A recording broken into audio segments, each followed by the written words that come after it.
Welcome back to CS1322. This is lecture number 4, and today I'm going to talk to you about the keyword static. So you've seen the keyword static in a number of places in a number of the examples that we've looked at before. It is common to see the word static on front of the main method. You'll also see it sometimes used on front of variables, on front of methods, and on front of classes. So those are the three possible places that you can have it. Variables and methods are going to be by far the most common, but it is possible to have a static class as well. All right, so let's talk about what makes something a static variable. So we know that we have written classes in the past where we have gone off and defined what a class is. And the idea of a class is that you're encapsulating both some information about that type of data as well as some methods for manipulating or viewing or seeing that data. And so let's take the idea of a student, because that's something that's common to everybody here. And you know that when you're at KSU, every student has their own student ID. And that's your KSU ID, right? So how would we go about making it so that when a new student is enrolled, when I guess whatever department does enrolling of students, when they go to create a new student, they need to give that new student a KSU ID. Well, they need to be careful that they don't give the KSU ID that has already been used by some other student. So they would need to know what the last KSU ID was that was given out, and they would need to give the new student the previous highest KSU ID plus 1. Yes, I presume that KSU IDs are sequential. I don't actually know if that's true, but let's presume for this example that everybody gets the next number. Okay, so that would be an example where you would have to keep track across all the objects. So in this example, every student is an object.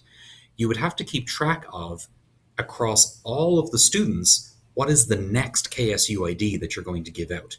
Otherwise, you'd have to keep going back and look at every single object and look at their ID and then figure out what the next highest one would be, which you could certainly do, but that would be a pain. So in this case, we would keep track of highest KSU ID as a static variable in the class student. So when you instantiate a class and you make an object, each user, or each student in this case, will have their own ID. And simply the constructor for student would say, take the highest number and add 1 to it and set that as the ID for this new student.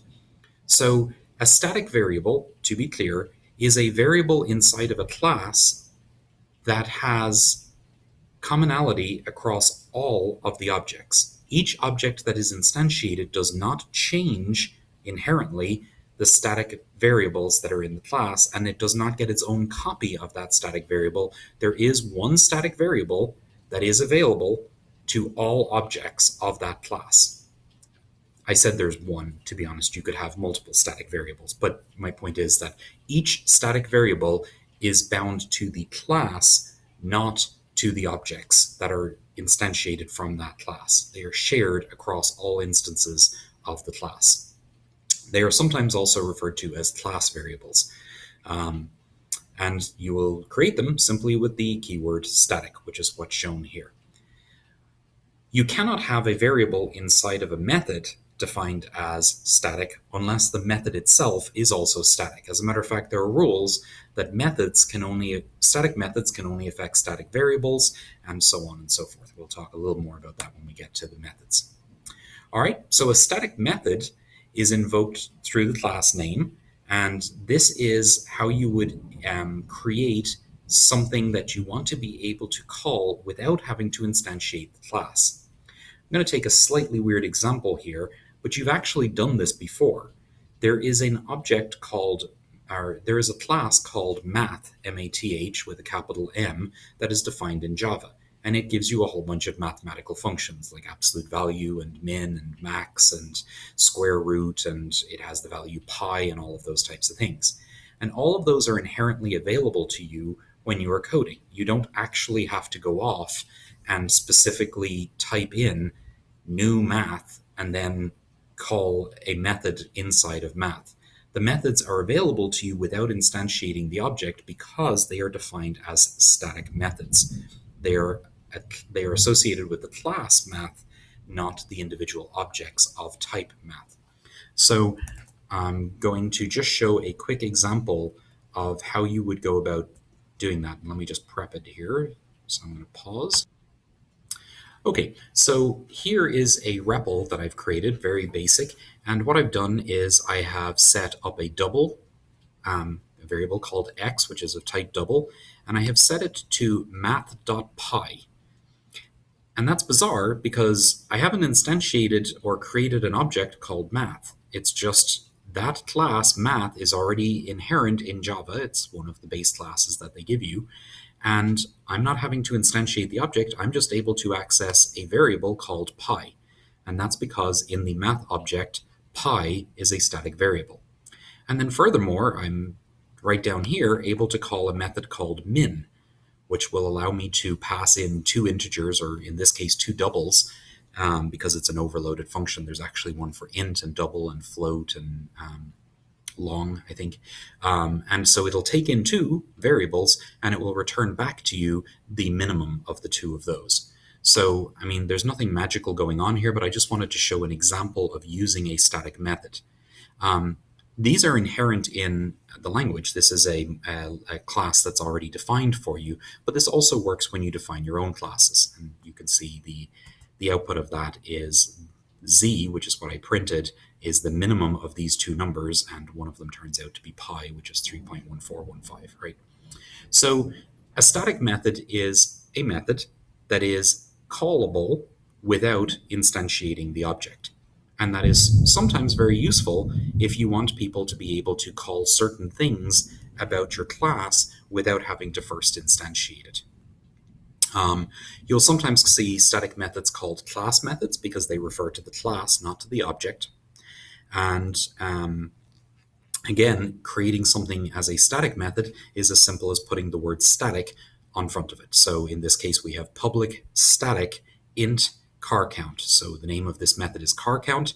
It takes in no parameters. It returns an int, and it is being declared as a public static, meaning that it is callable in the class without instantiation, and it is public. So it is available to anybody. A static method can only use static variables.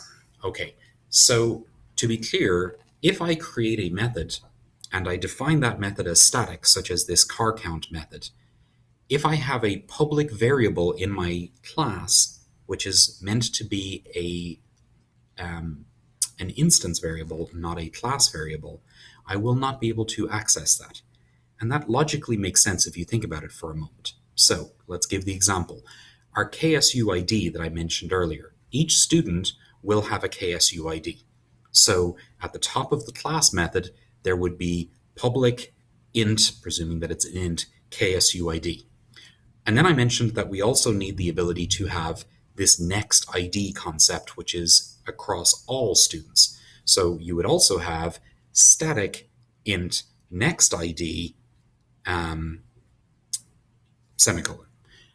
So those are two separate variables. When I instantiate an object of type student, I would be able to call the method that is the constructor, and that method would be able to access both the static variable and also the instance variables. If I had a method inside of my student that was listed as a static method, it would only be able to access the variable next KSU ID. And the reason for that is because it is not an instantiated object.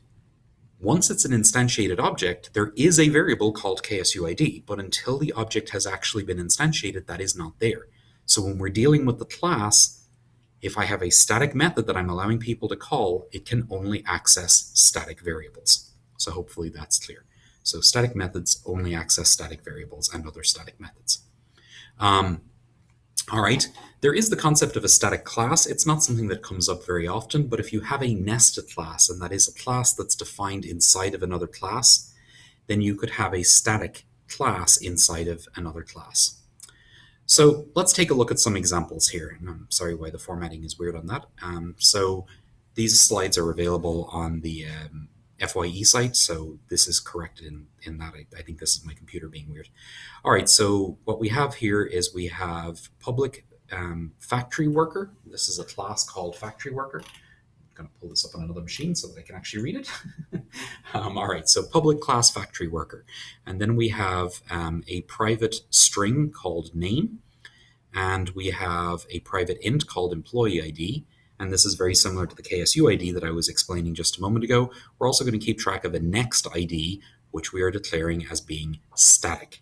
So for factory worker, the next ID is a variable that goes across all the factory workers. It's initially set to 1, so that when we start creating factory workers, which is weird as well, the first person will get an ID of 1, the next person hopefully will get an ID of 2, and this variable will help us keep track of what the last ID was that we used. All right, so it looks like this class has a method called getID, which simply returns the employee ID. It also has a method called setID, which sets the employee ID to whatever the next available ID is. Okay, so to be clear, this is setting employee ID, which is a public, to the static variable next ID. And then it increments the static variable next ID. So when the first worker is instantiated and we say set ID on that worker, so we say Bob, so factory worker is the type, Bob is the name of my variable, gets new factory worker. And then I say bob.setID, I don't have to pass it any parameters, and magically Bob will be 1. That will be Bob's ID. If I do a get ID, I will get 1. If I then say factory worker Fred gets new factory worker, Fred.setID, he will get 2 because the class variable next ID got updated. And then we also provide a static method here, which returns the next ID, and that might be useful in case you want to figure out how many employees do you currently have. This presumes that you're not removing old employees, it's just giving you the overall count of how many have ever been created from this class. And again, here is just the code of what I just basically explained. We're calling next ID on a factory worker, and we're printing out their ID. And you'll see that it'll be 1 for the first one and 2 for the next one, and so on and so forth. I already mentioned this, that the math class has a whole bunch of methods. As a matter of fact, this is not unique to the math class. There's a pile of built-in classes that have a bunch of static methods. As a matter of fact, that's where most of the functions that you call end up coming from. They're static methods that are defined in a lot of classes.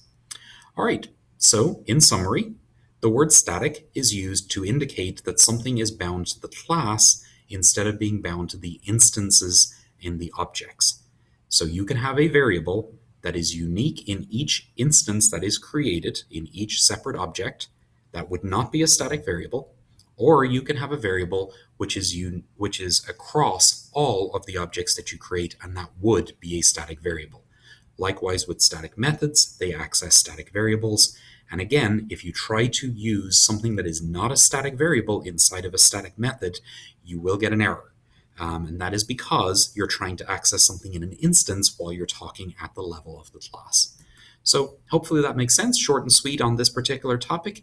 The next video is going to talk about array lists, and it's going to talk about iterating over them, and that's going to complete Module 2. I'm going to post that in a couple of days because we're still tidying up the slides on that. But I wanted to get these first 2 videos out to you so that you guys can get started on Module 2.